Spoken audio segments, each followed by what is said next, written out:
বন্ধুরা, আমরা শখে অনেকেই আজকাল ছোট্ট ছাদেতে ছাদ বাগান করি এবং সেই ছাদ বাগানটা শখের নানা রকম ফুল এবং ফলে ভরিয়ে তুলি।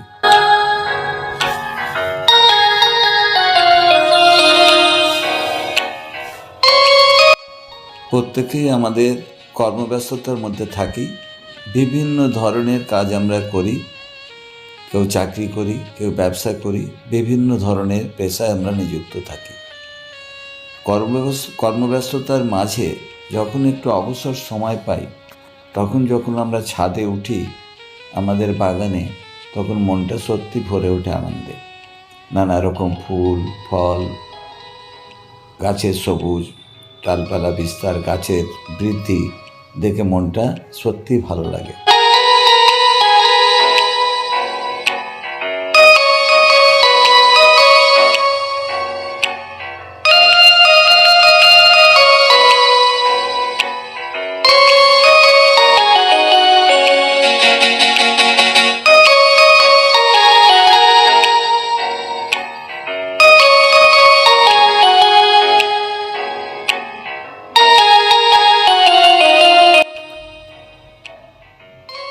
কিছু গাছকে দেখে মনে হয় খুব কষ্টে আছে। কোনো সময় খাবারের কোনো জিনিস ঘাটতির জন্য গাছগুলোর এরকম অবস্থা হয়।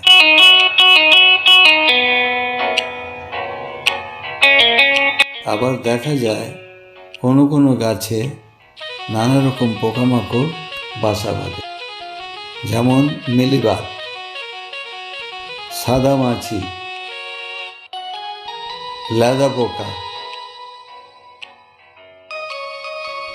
বিভিন্ন রকমের কীটপতঙ্গ। মাইটস আক্রান্ত হলেও হতে পারে। ঠিক সময় মতন না ধরতে পারলে অবশেষে দেখা যায় গাছের এই পরিণতি। আজকের ভিডিওতে এই সব কিছুই আমরা জানতে পারব। তাই বন্ধুরা, অনুরোধ রইল ভিডিওটা স্কিপ না করে সব দেখবেন।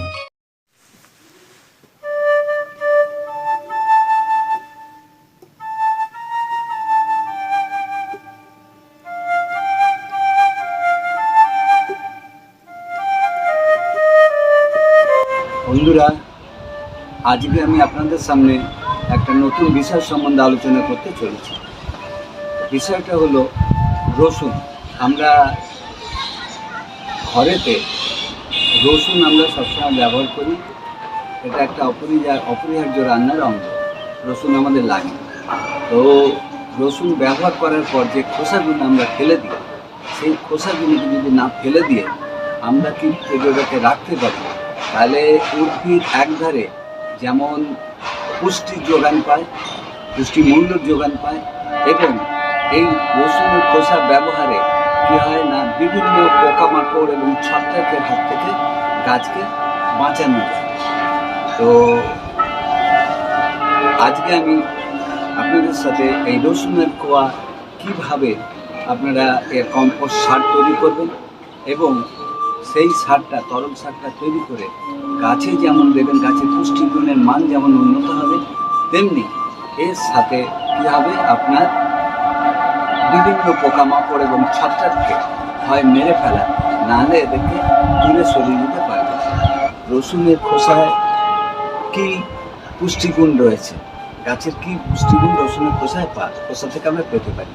তো রসুনের খোসা থেকে আমরা পেতে পারি গাছের যে পুষ্টিমূল্য উপাদান, 1000-এ যেমন ফসফরাস রয়েছে, ক্যালসিয়াম রয়েছে, ম্যাঙ্গানিজ রয়েছে, পটাশিয়াম রয়েছে, সালফার রয়েছে। তো এতগুলো পুষ্টিগুণ সম্পন্ন জিনিস, নিউট্রিয়েন্টস এই রসুনের খোয়ার মধ্যে রয়েছে।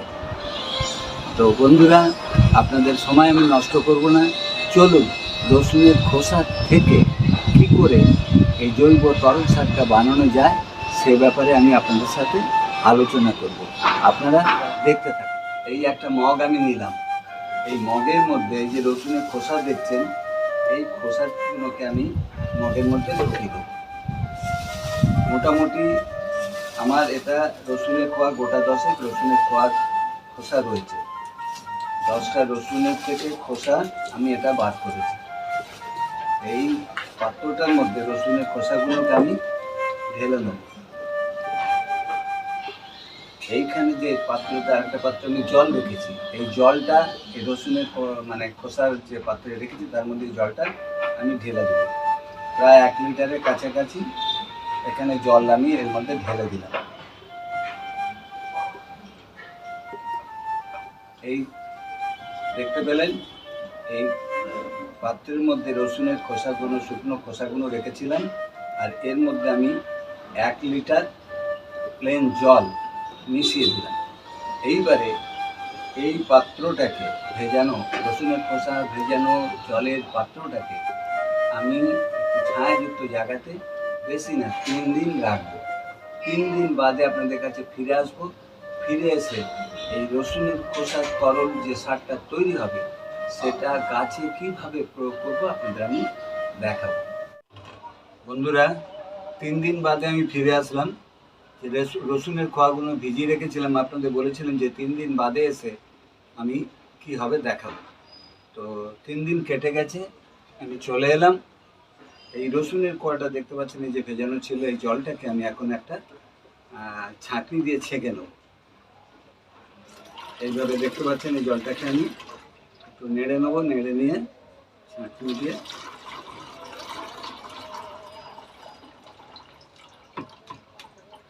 দেখেছেন আমার ছাঁকা হয়ে গেল। এইটাকে এখন ছেঁকে নিলাম। ছেঁকে নিয়ে মানে রসুনের খোসার থেকে যে জৈব তরল সারটা তৈরি হলো, দেখতে পাচ্ছেন এই তরল সারটা যে তৈরি হলো, এটাকে আমরা দুভাবে গাছে দিতে পারি। এক হচ্ছে সরাসরি গাছের মাটিতে মানে টবেতে আমরা দিতে পারি। টবেতে যখন দেবো, এই 1 কাপ রসুনের জলের সাথে অর্ডিনারি জল আরও 2 কাপ, মানে 1:3 করে দিতে হবে। 3 গুণ করতে হবে। 1 কাপ রসুনের ভেজানো জল দেবো আর 2 কাপ প্লেন জল দেবো। এখানে আমি 2 কাপ জল এই মগেতে নেব।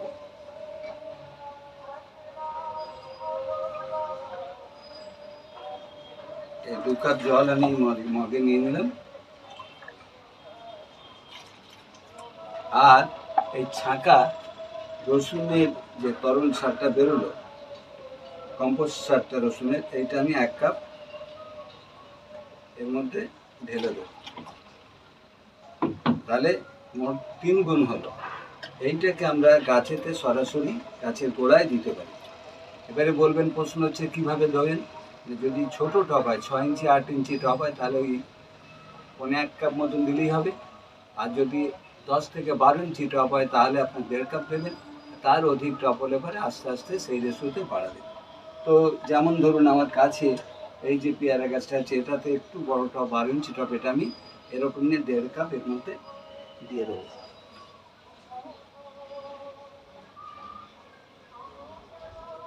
1.5 কাপ জল এতে আমি দিয়ে দিলাম। এরকমভাবে সেই রেশিওতে প্রতিটা টবে আপনারা দেবেন। এটা হচ্ছে আপনার প্রথম পদ্ধতি, যে মাটিতে কিভাবে দেবেন। এবারে প্রশ্ন হচ্ছে এইটাকে কি করে স্প্রে করবেন। স্প্রের ক্ষেত্রে কি হবে, 1 কাপ এই রসুনের জল মানে কম্পোস্ট যে সারটা হলো, এই 1 কাপ এর সাথে নেব। আর এর সাথে কি করব, সম পরিমাণ 1 কাপ কি করব, আপনার প্লেন জল নিয়ে নেব। মানে এটা হচ্ছে 1:1 রেশিও, 1:3 না, 3 গুণ না, এটা ডাবল হলো। এইটাকে কি করব, এখন একটা স্প্রে বোতলের মধ্যে ঢালবো। তার আগে কি করব, এতে করণীয় আছে। এতে কি করব, চায়ের চামচ হলে 1 চামচ, আমি চায়ের চামচটা আনিনি, একটু প্লাস্টিকের চায়ের চামচ থেকে ছোট চামচ আছে, এই জন্য এখানে আমি 2 চামচে হলুদের গুঁড়োর মধ্যে দিয়ে দেবো। 2 চামচে হলুদের গুঁড়ো এটাকে দিয়ে দেবো। দিয়ে এটাকে খুব ভালোভাবে নাড়বো। খুব ভালো করে, দেখতে পাচ্ছেন খুব ভালো করে এটাকে এই জলের মধ্যে হলুদের গুঁড়োটা দিয়ে নাড়তে থাকবো, যাতে কোনো রকমের ডালা টালা এর মধ্যে না থাকে। এর সাথে কি করব, এই হলুদের গুঁড়োটা যে কোনো হলুদের গুঁড়ো, মানে আমরা যে রান্না করে যে রান্নার কাজে হলুদ ব্যবহার করি সেই হলুদ গুঁড়ো দিলেই হবে। এবারে কি করব, দ্বিতীয়ত কি করবো, এর মধ্যে একটু মেশাবো যে কোনো হ্যান্ড ওয়াশ, যে কোনো ধরনের হ্যান্ড ওয়াশ। এই ছোট চামচ যেহেতু আছে, এটা আমি 1 চামচ এর মধ্যে হ্যান্ড ওয়াশ আমি মিশিয়ে দেবো। আপনারা যে কোনো হ্যান্ড ওয়াশই ব্যবহার করতে পারেন। হ্যান্ড ওয়াশ না থাকলে আপনি শ্যাম্পু দিতে পারেন। শ্যাম্পু যদি না থাকে তাহলে যে কোনো ডিটারজেন্ট পাউডার আপনি এর সাথে পাইল করতে পারেন। দিয়ে এটাকে আমরা কি করব, নাড়ব, অনেকক্ষণ ধরে এটাকে ভালোভাবে মেশাবো, কারণ এই যে হ্যান্ড ওয়াশটা গেছে, হ্যান্ড ওয়াশটাকে এর সাথে মেশাতে হবে। এটাকে ভালোভাবে নেড়ে আমি এটাকে 1 ঘন্টা ভিজিয়ে রাখবো। 1 ঘন্টা ভিজিয়ে রেখে 1 ঘন্টা পর ফিরে এসে আপনাদের দেখাবো গাছে কীভাবে স্প্রে করতে হবে এবং স্প্রে করে এর লাভটা কী হবে সেটা আপনাদের দেখাবো। অপেক্ষা করুন, আমি 1 ঘন্টা বাদে ফিরে আসছি। বন্ধুরা, ফিরে এলাম ঠিক 1 ঘন্টা বাদে। এটাকে আর একটু একবার নেড়ে নিই এই মিশ্রণটাকে।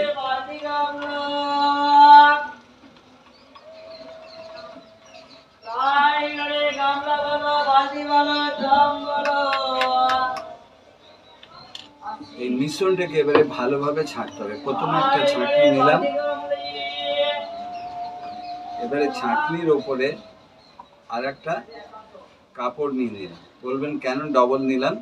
না, হলুদের গুঁড়ো যেহেতু এর মধ্যে রয়েছে, যদি কোনো কিছু থেকে মানে গুঁড়োর যদি ছিবড়ে থেকে থাকে তাহলে স্পেয়ারের মুখটা জাম করে দেবে, স্পেয়ারটা নষ্ট হয়ে যাবে। তার জন্য এইটাকে ডাবলভাবে এটাকে আমি ছেঁকে নিই। বাস, এই মিশ্রণটা আমার এখন ছাঁকা হয়ে গেল। এটাকে এখন দেখে দিই। এইবারে কি করব, এই যে মিশ্রণটা তৈরি হলো এটাকে কি করব, একটা স্প্রে বোতল নেব। এই বোতলের মধ্যে আমি এটাকে একটা ফুদেল দিয়ে এই তরল যে সারটা তৈরি হলো এইটাকে আমি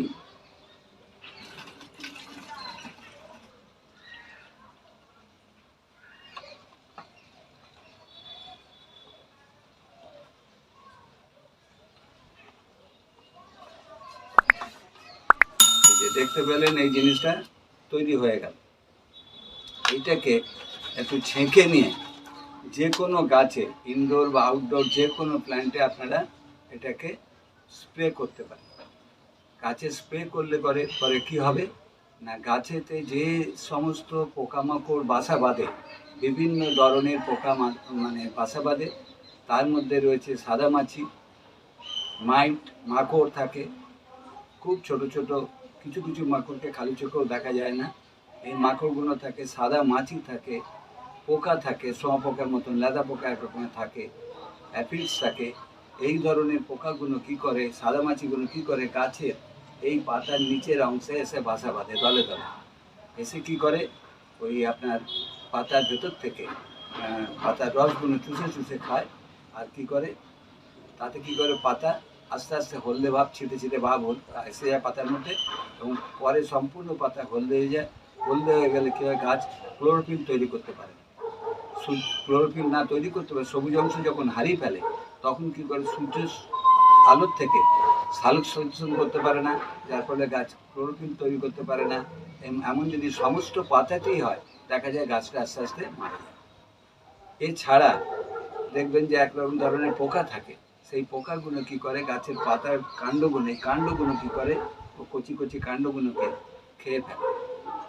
ওরা তো বাঁচবে, ওদের দোষ নেই, ওদের তো খাবার জন্য ছুটে আসবে, ওরা তো এক প্রাণী, খাবার জন্য ওরা আসবে, কিন্তু আমাদের তার প্রতিকার করতে হবে গাছটা বাঁচাবার জন্য। তো যদি এটাকে স্প্রে করেন, সেই ধরনের পোকাগুলো দূরে পালিয়ে যাবে। কেন, আপনারা জানেন যে রসুনের কোয়ার মধ্যে সালফার রয়েছে। ওই সালফার গাছের কি করে, পোকামাকড় দূরে সরে যায়, পালিয়ে যায়, মারা যায়, এগুলো হয়।